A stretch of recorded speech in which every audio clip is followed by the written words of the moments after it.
இந்த உலகத்திலேயே ரொம்ப கான்ஃபிடென்ட்டான அப்படின்னா ரொம்ப தைரியமான ஒரு மனிதன் யார் அப்படின்னு கேட்டால், யார் ஒரு தேவனுடைய மனிதன் தவறு செய்யாமல் இருக்கிறானோ அவன் தான் ரொம்ப தைரியமான மனிதன். வேதத்திலே நம்ம பலவிதமான தைரியமான மனிதர்களை நம்ம பார்க்கிறோம்.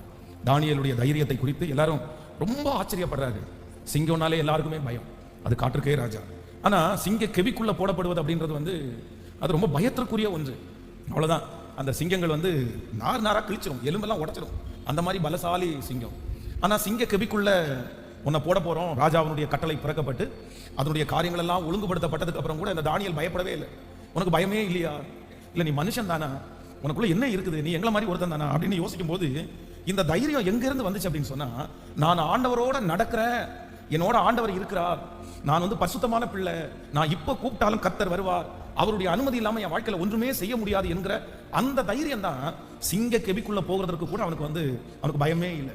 அப்போ ஆண்டவருடைய பிள்ளைகளே, நமக்கு நிறைய நேரத்தில் அதைரியங்கள் இருக்கிறதுக்கு காரணம், நம்ம நிறைய நேரத்தில் பயப்படுகிறதுக்கு காரணம், நம்ம வியாதிக்கு பயப்படுறோம், பிரச்சனைகளுக்கு பயப்படுறோம், சில மனிதர்களுக்கு பயப்படுகிறோம். இந்த பயங்கள் எல்லாம் நமக்கு எதுக்கு வருது அப்படின்னு சொன்னா, உண்மையிலேயே நம்ம பரிசுத்தமாய் ஆண்டவரோட வாழ்ந்தால் நிச்சயமா இதுக்கு எல்லாத்துக்கும் பயப்படவே மாட்டோம்.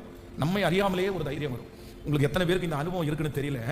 ரட்சிக்கப்பட்ட புதுசிலே ஆரம்பத்தில் பார்த்தீங்கன்னா ஆண்டவரோட நடக்கும்போது நிறைய எதிர்ப்புகள் நமக்கு வரும், நிறைய எதிர்ப்பு வரும்.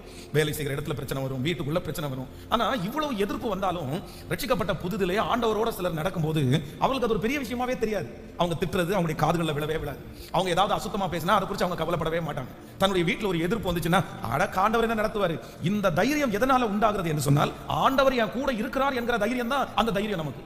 நீங்கள் அப்போஸ்தலனாகிய பவுலை குறித்து வேதம் சொல்கிறது, அவனை அரெஸ்ட் பண்ணாங்க, அவனை கொண்டு போய் தொழுமரத்தில் கட்டி வச்சாங்க, பயப்படலை. அவனுடைய கைகளையும் கால்களையும் கட்டினார்கள், பயப்படலை. அவனுடைய கையில விரியன் பாம்பு கடித்தது, அவன் பயப்படலை. அவனை உன்னை கொன்றுவோன்னு சொல்லி அடிச்சு அவனை கொண்டு பாளையத்துக்கு வெளியே போடுறாங்க, அவன் பயப்படலை. அதற்கு காரணம் என்ன அப்படின்னு சொன்னா, அவர்களுக்குள்ளே இருந்த தைரியம், நான் ஆண்டவரோட நடக்கிறேன், நான் பரிசுத்தமாய் வாழ்கிறேன். அப்போ ஆண்டவருடைய பிள்ளைகளே, நீங்களும் நானும் பரிசுத்தமாய் வாழ வேண்டிய அவசியம் உண்டு. ஏன் அப்படின்னு சொன்னா, நமக்கே ஒரு தைரியம் வரணும்னா, நம்முடைய ஜெபங்கள் கேட்கப்படும் என்கிற ஒரு நம்பிக்கை நமக்கு வரணும்னா, நம்ம பரிசுத்தமா வாழ்ந்தா தான் அந்த தைரியமும் அந்த நம்பிக்கையும் நமக்குள்ள வரும்.